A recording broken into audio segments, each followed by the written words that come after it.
السلام علیکم ورحمۃ اللہ وبرکاتہ۔ میں قصر الحکمت چینل کے ذریعے آپ کے ساتھ منسلک ہوں۔ آج کی ہماری پوسٹ بہت ہی شاندار چیز، بہت ہی عمدہ چیز سبز الائچی، جس کے اوپر ہم بات کریں گے۔ سبز الائچی کے مزاج کے بارے میں سب عمومی لوگ حکماں کے اندر کسی قسم کا اختلاف نہیں، عام لوگوں میں اس کے بارے میں اختلاف پایا جاتا ہے اور وہ بہت ہی شد و مت کے ساتھ علماء کرام سے بحث کرتے ہوئے نظر آنا شروع ہو جاتے ہیں۔ ناظرین، جو ہے تمام گرم مسالوں کی طرح یہ بھی افریقہ یا پھر ساؤتھ انڈیا سے آتی ہے۔ لاہور میں اس کے پودے کاشت کیے جا سکتے ہیں، کاشت کیے جاتے ہیں، لیکن ان کے اوپر پھل اس طرح نہیں آتا جس طرح کالی مرچ کے پودے لگ جاتے ہیں، قداور بھی ہو جاتے ہیں، ان پر پھل اور پھول بھی آ جاتے ہیں، لیکن وہ پختہ ہو کر سیاہ مرچ کی طرح تیار نہیں ہوتے۔ یا تو ہمارے پاس اتنی مقدار میں کراس پولینیشن کے لیے اس کا جو ہے پولن نہیں ہوتا، یا کوئی اور وجہ ہوتی ہے کہ ہم اس کا پھل حاصل نہیں کر سکتے۔ ناظرین، سبز الائچی کھانوں کو خوشبودار اور خوش ذائقہ بنانے کے ساتھ ساتھ بہت ہی زیادہ طبی فوائد کی حامل ہے۔ ناظرین، یہ اتنی شاندار چیز ہے کہ اگر ہم اس کے اوپر پورے دن بھی بولتے رہیں تو اس کی جو افادیت میں کمی نہیں آئے گی۔ نظام بہت ہی شاندار طریقے سے بہتری لاتا ہے، مزاج کے اعتبار سے گرم تر ہے اور دل کو قوت دیتا ہے۔ ناظرین، الائچی کا استعمال آنتوں کی سوزش میں انتہائی مفید ہے، جبکہ سینے کی جلن اور متلی کی صورت بھی اس اکسیر کا درجہ رکھتی ہے۔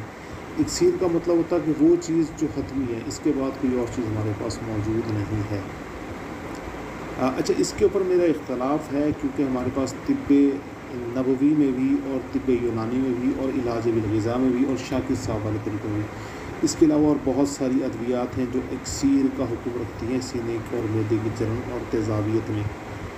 یہ قدرتی طور پر تیزابیت ختم کرنے والا مسالہ ہے۔ نظام ہاضمہ میں خرابی کی صورت میں 2 سے 3 الائچی کے دانے، ادرک کا چھوٹا سا ٹکڑا اور دھنیا اچھی طرح پیس کر نیل گرم پانی کے ساتھ استعمال کر لینا مفید ہوتا ہے۔ بدہضمی کی صورت میں الائچی کے چند دانے سبز چائے میں شامل کر کے پینے سے بھی بدہضمی دور ہو جاتی ہے۔ بھوک نہ لگنے کی صورت میں بھی الائچی کھانا مفید ہے۔ اس کے علاوہ اگر آپ اسے کوٹ کر کالی چائے، یعنی عام جو لاہوری چائے ہے، اس میں بھی اس کو ڈالیں گے تو اس کی خوشبو دو چند ہو جائے گی، افادیت بڑھ جائے گی۔ جو یعنی چائے نے معدے میں تیزابیت پیدا کرنی، اس کے کانٹینٹ کو کم کروا دے گی، جو گرڈ کی پوزیشن چائے پیدا کروا دیتی ہے اس کو روکے گی، کیونکہ باہر حل یہ کسی نہ کسی درجے میں قابض ہے۔ ناظرین، اس کا جو سب سے عمدہ شاندار فائدہ وہ منہ کی بدبو۔ کچھ لوگ ایسے ہوتے ہیں جو کسی معدے کی بیماری یا آنتوں کی بیماری کی وجہ سے منہ سے بدبو کی شکایت کرتے ہیں، بہت ہی زیادہ کرتے ہیں۔ تو ناظرین، ہم نے دیکھا کہ اگر ایسے لوگ لگاتار سے مراد ہوتا ہے کہ ہر کھانے کے بعد یا جب یاد آئے ایک آدھا دانہ منہ میں رکھ کے چبائیں تو خوشگوار تاثر پیدا ہوتا ہے، بہت ہی عمدہ اسمیل آتی ہے اور آہستہ آہستہ ہم نے دیکھا ہے کہ منہ سے بدبو ختم ہو جاتی ہے۔ اور اگر اس کو لگاتار استعمال کیا جائے تو کچھ عرصے کے بعد پسینے کی بدبو ختم ہو جاتی ہے۔ بلکہ کچھ لوگوں کے جو زیادہ گرم چیزیں کھانے کے عادی نہیں تھے اور انہوں نے لگاتار استعمال کی تو ان کے پسینے میں سے ایک خوشگوار تاثر محسوس ہوتا تھا۔ تو خیر، وہ پرانے لوگوں کی بات ہے، وہ لوگ ویسے بھی نیک تھے، ان کی نیکی اور تقوی کی وجہ سے بھی ان کے پسینے میں سے خوشگوار تاثر محسوس ہوتا تھا۔ تو ناظرین، یہ بہت ہی ایک شاندار چیز ہے جس کا ہم تذکرہ کر رہے ہیں۔ اس کی اگر کیمیکل کمپوزیشن کی طرف جائیں تو اس میں پوٹاشیم، کیلشیم اور میگنیشیم کافی مقدار میں موجود ہوتا ہے، جو خون کو بہتر بنانے کے ساتھ ساتھ دل کے امراض میں کمی کا باعث بنتا ہے۔ روزمرہ کے کھانوں میں الائچی شامل کرنا دل کی صحت کے لیے انتہائی مفید ہے، جبکہ سبز چائے اور الائچی کا استعمال بلڈ پریشر کنٹرول کرنے میں معاون ہے۔ خون کی کمی دور کرنے کے لیے سبز الائچی بہت معاون ہے، کیونکہ اس میں تانبا، آئرن، وٹامن سی اور دیگر وٹامن کے ساتھ سرخ خلیات کی پیداوار کو بڑھانے کی صلاحیت ہوتی ہے۔ گرم دودھ کے ایک گلاس میں ایک چٹکی الائچی پاؤڈر اور چٹکی میں ہلدی شامل کر لینے سے خون کی کمی بھی دور ہو جاتی ہے، اور وہ جو لوگ پروٹین کی ریئیکشن کا شکار ہوتے ہیں کہ جی دودھ وغیرہ پینے کے بعد انہیں موشن لگ جاتے ہیں، اس میں کافی زیادہ فائدے مند ہے۔ ناظرین، اگر ہم دیکھیں تو قوت مدافعت کو بڑھانے کے لیے تو الائچی میں معدنی اجزاء کا بڑا حصہ موجود ہے۔ جو جسم میں موجود زہریلے مادوں سے لڑنے سے بھرپور صلاحیت رکھتا ہے۔ اس کے علاوہ الائچی میں موجود مفید اجزاء جسم کے مختلف حدودوں کو بھی تکلیف پہنچاتے ہیں۔ خوشبودار الائچی جس میں چھوٹے چھوٹے دانے ہوتے ہیں گرم مسالہ میں شمار کی جاتی ہے اور کھانوں میں خوشبو کے لیے استعمال ہوتی ہے۔ بر صغیر میں پان کھانے کے شوقین افراد بھی اسے پان کے ساتھ استعمال کرتے ہیں۔ الائچی دنیا بھر میں استعمال کی جاتی ہے، یہ کئی مشروبات کی تیاری میں بھی ایک لازمی جز تسلیم کی جاتی ہے۔ ماہرین طب اسے بطور دوا بھی کام میں لاتے ہیں۔ سبز الائچی کا جوشاندہ بنا کر صبح شام پینے سے منہ کا بدبو ختم ہو جاتا ہے۔ اس کا قہوہ پینے سے طبیعت میں فرحت اور تازگی پیدا ہو جاتی ہے۔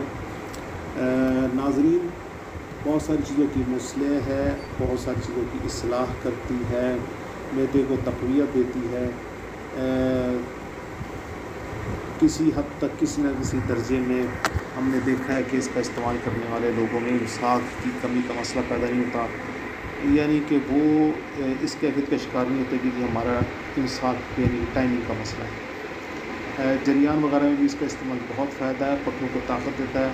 ناظرین، جو لوگ یہ شکایت کرتے ہیں کہ ہمیں پیشاب کے ساتھ قطرے آتے ہیں، ان کے لیے بہت ہی عمدہ شاندار نسخہ ہے۔ آپ نے 1 تولہ چھوٹی الائچی کے دانے لینے، ان کو کاقلہ صغار، دانہ کاقلہ صغار بھی کہا جاتا ہے، پرانی نسخہ جات کی کتاب میں لکھا ہوا ہے۔ تو آپ نے 1 تولہ وہ لے لینا ہے۔ اس کے اندر آپ نے 20 گرام جو ہے ثابت دھنیا خشک لے لینا ہے، اور آپ نے اس کے اندر 20 گرام تباشیر لینی ہے، اور 100 گرام آپ نے اس میں کوزہ مصری لینی ہے، اور 10 گرام اس میں اپنے سنتل سفید کا پاؤڈر لینا ہے۔ آپ ان کو گرینڈر میں باریک کھرل کر لینا ہے، باریک پیس لینا ہے۔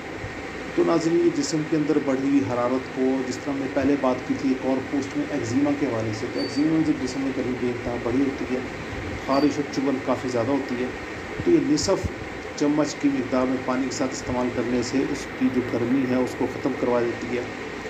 مزید ہم نے اس کے اثرات میں دیکھا کہ اس کے استعمال سے گوشت کھانے کے بعد ہونے والی جسم میں بے چینی ہے، خارش ہے، اس کو ختم کروا دیتی ہے۔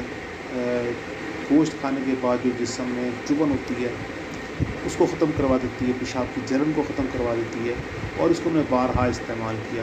منہ کی بدبو کو درست کرتی ہے، کھانا کھانے کے بعد جو اگر گوشت وغیرہ کے استعمال سے منہ سے بدبو آ رہی ہے اس کو ختم کروا دیتی ہے، ایک بہت ہی اچھا ٹیکسچر، ایک بہت ہی اچھا تاثر بناتی ہے۔ ناظرین، کچھ لوگ ہوتے ہیں وہ گرمیوں کے موسم میں دودھ میں شربت الائچی ڈال کر پینا پسند کرتے ہیں، تو ناظرین اس کے لیے ہم بہت ہی آسان اور سیدھا سادہ نسخہ آپ کو بتاتے ہیں۔ آپ نے 50 گرام چھوٹی الائچی لینی ہے، اس کو موٹا موٹا کوٹ لیں، یعنی اس کے دانے کو بھی ضرر نہ پہنچائیں لیکن وہ دانہ اپنی کیفیت کو بھی ترک کر دے۔ اچھا جی، اب آپ نے اس کو پانی میں بھگو دینا رات کو۔ اس کے بعد آپ نے دوسرا کام یہ کرنا ہے کہ صبح اٹھنے کے بعد اس کو آپ نے ابالا دینا، ابالا دے کر اسے چھان لینا ہے، چھان کر اسے ٹھنڈا ہونے دینا۔ اب آپ نے اس کو توڑنا، وہ کتنا پانی ہے، وہ آدھا کلو سے کم ہونا چاہیے۔ اب آپ نے اس کے اندر 1.5 کلو خالص عرق گلاب ڈالنا ہے۔ آپ اس کے اندر ابھی بلکہ خالص عرق گلاب نہ ڈالیں، بلکہ پہلے آپ اس کے اندر جو آدھا کلو پانی ہے اس کے اندر آپ اس میں 1 کلو پانی اور ایڈ کر لیں گے، 1.5 کلو پانی ہو جائے تو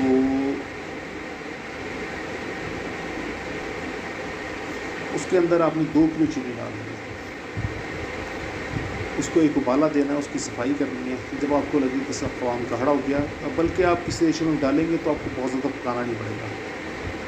اچھا، جب آپ کو لگے کہ اب یہ تیار ہو گیا تو آپ اس کے اندر 1 لیٹر خالص عرق گلاب یا 1 بوتل خالص عرق گلاب کی اچھی قسم کی مرحبا کی یا کرشی کی اندر کی اچھی قسم کی اپنے اس میں ڈالیں اور اس کو 1 ابالا اور دیں۔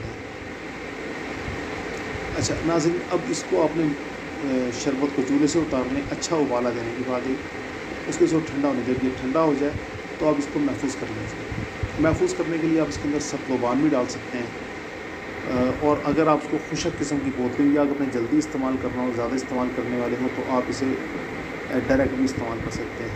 اب ناظرین، اس میں سے آپ نے 6 چمچ شربت لینا ہے اور 2 چمچ چینی سے مکس کرنی ہے۔ اس میں کوئی ایسنس ڈالنے کی ضرورت نہیں، اس کے اندر آپ نے ٹھنڈا یا دودھ ڈالنا ہے۔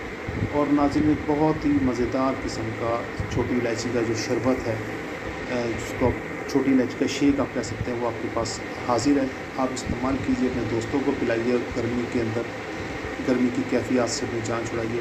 یہ جو پیشن گرمیوں کی شدت کی وجہ سے مئی اور جون کے مہینے میں اکثر اوقات لاہور میں بلکہ عمومی طور پر پورے پاکستان میں موسم گرم ہو جاتا ہے اس موسم میں، تو کمپلین کرتے ہیں گھبراہٹ کا۔ تو ناظرین ایسی گھبراہٹ کے لیے بہت ہی شاندار شربت ہے، خفقان کو، دل کی گھبراہٹ کو فوراً ختم کروا دیتا ہے۔ اگر وہ گھبراہٹ بہت زیادہ ایمرجنسی ہو تو 2 چمچ اس کے 2 چمچ اکھے گلاب کے باقی پورا گلاس پانی کا بھر کے مریض کو گھونٹ گھونٹ کر کے پلا دیں، انشاءاللہ عز و جل اس کی جو گھبراہٹ ہے مکمل طور پر ختم ہو جائے گی اور وہ سکون کا سانس لے گا۔ دل کو کافی طاقت دیتا ہے، یعنی ایسی طاقت دیتا ہے کہ آپ جب اس کو استعمال کریں گے تو آپ کو سمجھ آئے گی کہ بات یہ کتنی شاندار چیز تھی۔ ناظرین اس کے مزید مرکبات کے اندر بہت سارے مرکبات ہیں۔ اس کو چھوٹی الائچی، ادرک کے ساتھ کوٹ کے چائے میں اس کو ابالا جاتا ہے، اس کے بعد کالی پتی کے ساتھ، پھر جب یہ اس کا مخصوص مقدار میں اس کی خوشبو آنی شروع ہو جاتی ہے پھر اس کو چھان کر اس میں بھینس کا دودھ شامل کر کے اسے مسالے والی چائے کہا جاتا ہے، جو دل تھکاوٹ کو دور کرنے کے لیے، دماغی تھکاوٹ کو دور کرنے کے لیے، جسمانی تھکاوٹ کو دور کرنے کے لیے بے انتہا استعمال ہوتی ہے۔ بلکہ انڈیا کا جو سب سے بڑا شہر ہے بمبئی، وہاں کا تو یہ سمجھ لیں کہ اس شہر کا یہ نشان ہے یہ چائے، یعنی وہ مسالہ چائے کے علاوہ دوسری چائے بہت کم پیتے ہیں، لیکن اس کے اندر ایک خاص مقدار میں چھوٹی الائچی کا استعمال کیا جاتا ہے۔ اور جن لوگوں نے وہ چائے پی وہ بتاتے ہیں کہ نزلہ، زکام، کھانسی، تھکاوٹ اور بہت سارے امراض میں وہ ایک چھوٹا سا کپ جو چائے کا وہ مسائل کو حل کروا دیتا ہے۔ ناظرین ہم اب اس کے جو دانے ہیں، دانے اپنی شدت میں اور طاقت میں بہت زیادہ تیز ہوتے ہیں۔ اگر آپ اس کے دانوں کو استعمال کرنا چاہیں تو معدے کے السر میں اور ان تمام امراض میں جن میں ہمارا معدہ بہت زیادہ خراب اور بہت جلدی خراب ہو رہا ہوتا ہے، اس کو پودینہ، اجوائن اور سونٹھ کے ساتھ استعمال کروایا جائے تو آپ یقین کریں کہ معدے کے السر، معدے کی تکالیف اور معدے کی تمام تر پریشانیوں میں بہت ہی شاندار طریقے سے فائدہ دیتا ہے۔ ہم اس کے اندر اگر تباشیر بھی ڈال لیں تو جب بھی کوئی مسئلہ نہیں، لیکن اگر وہ نہ ڈالیں اور سفید زیرے کے ساتھ اس کا اضافہ کر لیں تو یہ خون پیدا کروانے اور ان عورتوں میں جن میں دودھ بچوں کا نہیں اتر رہا ہوتا اور دودھ اتارنے کا سبب بن جاتا ہے۔ اس کے طبعی ناموں میں اس کا ایک نام قاقلہ صغار بھی ہے، ان کے چھوٹی الائچی، قاقلہ الائچی اور صغار چھوٹی۔ تو ناظرین ہم اس کی ناموں کی بحث میں نہیں پڑھتے، لیکن ان معلومات کو، ان چیزوں کو اپنے ذہن میں رکھیے گا۔ اللہ تعالیٰ آپ سب کو خوش رکھے، اللہ تعالیٰ آپ سب کو ہمیں ناصر ہو۔ السلام علیکم ورحمۃ اللہ۔